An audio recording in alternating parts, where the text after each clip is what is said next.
Assalamualaikum warahmatullahi wabarakatuh. Selamat pagi, siang, sore, malam, tergantung teman-teman nonton video ini kapan.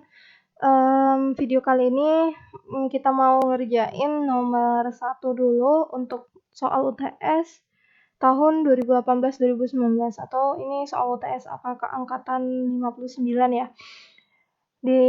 Di soal ini tuh kita dikasih dua tipe data. Dua data di sini, asumsi umur harapan hidup beberapa negara sama nilai sebelum dan setelah tutorial statistik matematika. Nah, untuk yang nomor 1 ini soalnya dia instruksinya disuruh yang A ini disuruh entry untuk data tabel 1, terus di analisis deskriptif. Selanjutnya yang terakhir itu uji beda rata-rata yang sesuai. Nah, di sini kan terdapat 20 siswa suatu lembaga pendidikan diambil sebagai sampel penelitian untuk mengetahui pengaruh kegiatan tutorial mata kuliah StartMath dan data hasilnya disajikan seperti tabel 1. Berdasarkan data tabel 1 tersebut dilakukan yang pertama entry data. Nah, sebelumnya untuk entry data sendiri triknya untuk yang nggak mau pakai convert online, maunya yang offline aja, itu bisa pakai notepad ya. Udah jabarkan cara-caranya di video nomor 1 pembahasan UTS angkatan 60 2020 ya. Bisa dilihat nanti videonya di situ caranya. Nah, jadi di sini aku udah taruh di Excel ya.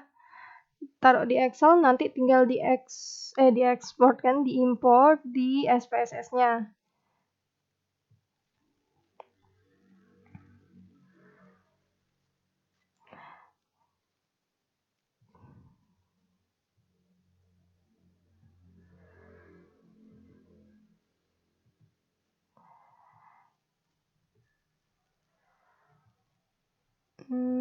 Di Excel kan, ya di UTS 59 aku kasih namanya. Baru kita open sebelumnya aku udah entry udah dipindahin semua tabel 1 sama tabel 2-nya ke dalam satu Excel, jadi nanti tinggal olah aja kita. Sama sesuaikan nama variabelnya. Nah, di sini di sini udah kelihatan. Nah, udah di entry. Nah, selanjutnya untuk nomor 1B, analisis deskriptif yang sesuai. Ini enak aja ya. Kayak biasanya analis, baru deskriptif statistik, baru deskriptif. Baru kita masukkan variabelnya sebelum dan setelah. Sama selisih kali ya. Oke. Nah, baru kita mau options, baru kita tentuin apa aja mau kita keluarkan. Di sini mengeluarkan maksimum, minimum, range, standard error mean, variance, skewness, kurtosis. Oke.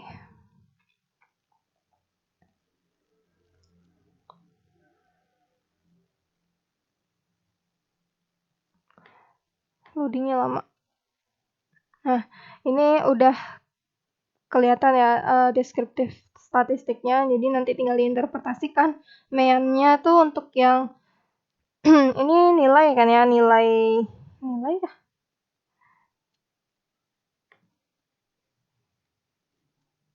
Iya, nilai. Nah, ini kan nilai ya.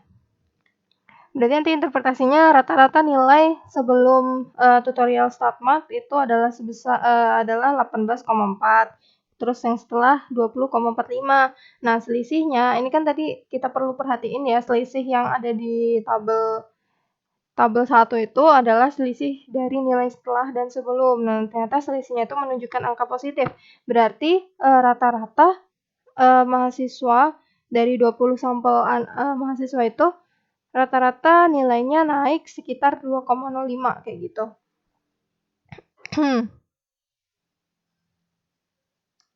Pokoknya kayak gitu ya. Skewness-nya juga ternyata yang nilai sebelum itu cenderung menceng kiri ya. Terus yang setelah ini cenderung menceng kanan. Terus yang selisih cenderung menceng kiri. Terus yang kurtosis kalau minus berarti dia tercenderung landai kayak gitu. Selanjutnya untuk yang nomor 1C, uji beda rata-rata yang sesuai. Gunakan alfa 5% menurut prosedur pengujian hipotesis dan interpretasikan hasilnya. Bentar. Nah, untuk yang nomor 1C ini kan dia uji beda rata-rata yang sesuai. Ini kan tipe datanya tuh kayak before after kayak gitu kan. Nah, untuk before after itu kan dia berpasangan ya, tipe data yang berpasangan kayak gitu kan. Oh ya, sebelumnya jangan lupa ini salah sebenarnya stepnya. Harusnya tadi kita ngelewatin step yang penting dan krusial mungkin. Nah, itu jangan lupa dicek lagi tipe datanya sesuai apa enggak. Terus ukurannya gimana. Ini kebetulan dia otomatis secara default udah sesuai ya. Terus role-nya juga input semua. Nah, untuk yang nomor 1C ini kan dia uji yang berpasangan kayak gitu ya. Udah, berarti kita langsung analyze, compare means, baru ini paired samples t-test. Mungkin ini pembahasannya mungkin sama ya sama yang ada di modul. Aku cuman mau nunjukin detail-detailnya aja. Nah, terus di sini kan kalau yang pair sampel t-test itu kan langsung aja ya, kita seharusnya sih nggak perlu ya ngitung selisihnya lagi, tapi coba kita buktikan di sini kalau misalnya kita pakai paired sampel t-test sama kalau kita nguji satu sampel t-test untuk yang selisihnya. Coba ya nanti ya, sama nggak hasilnya. Nah, di sini kita masukkan variabel satunya setelah, terus variabel 2-nya adalah nilai sebelum tutor. Nah, baru kita pastikan optionsnya 95%. Tadi instruksinya alfanya 5% ya. Baru kita pilih oke. Nah, di sini P value-nya 0,04. Oh ya, kan melewatkan lagi hipotesisnya. Jadi kalau pengujian itu, uji-uji kayak gitu kan jangan lupa juga harus ditulis dulu H0 sama H alternatifnya. Nah, H0-nya di sini kita mau ngapain? Dari data itu kita mau uji apa gitu kan. Kita mau menguji apakah ada pengaruh ya. Apakah dari adanya kegiatan tutorial StatMat itu bisa menaikkan rata-rata nilai mahasiswa apa enggak kayak gitu kan. Kok mahasiswa sih siswa ya? Siswa atau enggak kayak gitu kan. Berarti ya mu D, di mana mu D itu adalah sama dengan nilai mu D-nya ini HA-nya jangan lupa kalau H0 itu dia harus ada unsur apa sih sama dengannya. Jadi kan kita mau menguji apakah ada pengaruh gitu ya. Apakah dia naik apa enggak kayak gitu. Berarti mu D dari hipotesis alternatifnya itu lebih dari 0 ya.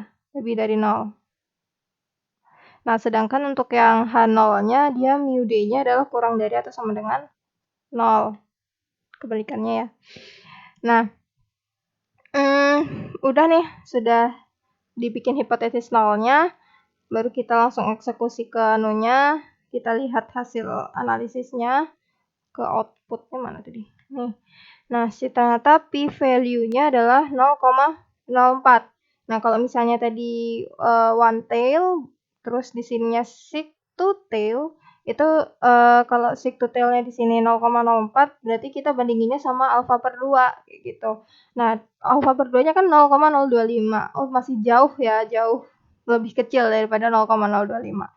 Bahkan kalau mau kita bandingin alpha pun juga tetap masih kecil kan. Jadi keputusannya adalah tolak H0 ya. Keputusannya tolak H0. Nah, kalau misalnya mau kita pakai T hitungnya juga bisa sih. T alfanya jadinya berapa tuh? Aku males ya. Nanti bisa dicek sendiri apakah benar dibuktikan sendiri ya, teman-teman. Nah, habis itu tadi kan keputusannya tolak H0. Berarti kesimpulannya berarti terima atau gagal tolak H alternatif ya. Berarti kesimpulannya dengan tingkat signifikansi 5% dapat disimpulkan bahwa telah cukup bukti untuk menyimpulkan rata-rata nilai siswa setelah melakukan kegiatan kuliah nilai matkul StatMat siswa itu naik gitu ya. Ya intinya kayak gitu. Nanti dibagus-bagusin aja kesimpulannya kayak mana. Intinya oke. Punya pengaruh gitu. Maksudnya punya berpengaruh positif.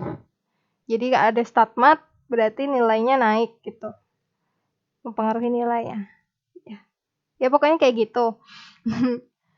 Nggak bisa ini sih, aku nggak bisa bikin kalimat yang bagusnya kayak mana. Intinya kayak gitu ya, nanti dikata-katain sendiri.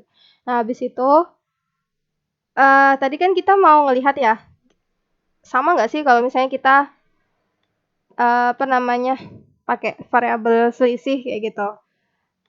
Berarti kita compare means baru one sample t-test. Nah, kita masukkan yang selisih aja, baru optionsnya jangan lupa 95% untuk confident intervalnya. Apa sih namanya? 1 min alpha. 1 min alphanya 95%, baru test values-nya 0 ya. Karena ini kan test value ini kan dia nilai yang kita hipotesiskan. Kayak mu 0 lah kalau kita bilang kalau di MathStat itu ya. Baru kita oke. Nah, di sini apa ini? Nah, di sini terlihat ya seek to tail atau p-value-nya sama nih 0,004. Nah, t hitungnya juga sama. Nah, berarti ya memang kayak gitu ya konsepnya. Memang apa ya, kalau kita lihat dari caranya itu juga cara pengerjaan secara manual ya, MathStat itu juga kayak gitu loh untuk yang 2 sampel berpasangan kan. Yang 2 sampel berpasangan tuh kayak analisis biasa, one sample t-test kayak gitu. Tapi yang dianalisis itu ya selisihnya kayak gitu. Jadi intinya kayak gitu ya teman-teman. Sama aja mungkin kalian mau pakai yang paired sample t-test atau mau yang one sample t-test tapi yang dianalisis nilai variabel selisihnya atau gimana. Yang jelas hasilnya pasti sama sih seharusnya.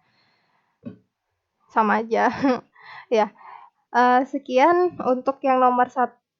Jadi nanti kalau misalnya ada yang salah nyampein ya kayak misalnya dari segi pengetahuan MathStat-nya mungkin ada yang keliru nyampeinnya, nanti mohon koreksinya di kolom komentar atau chat pribadi biar diperbaiki. Ya, sampai jumpa di pembahasan nomor 2.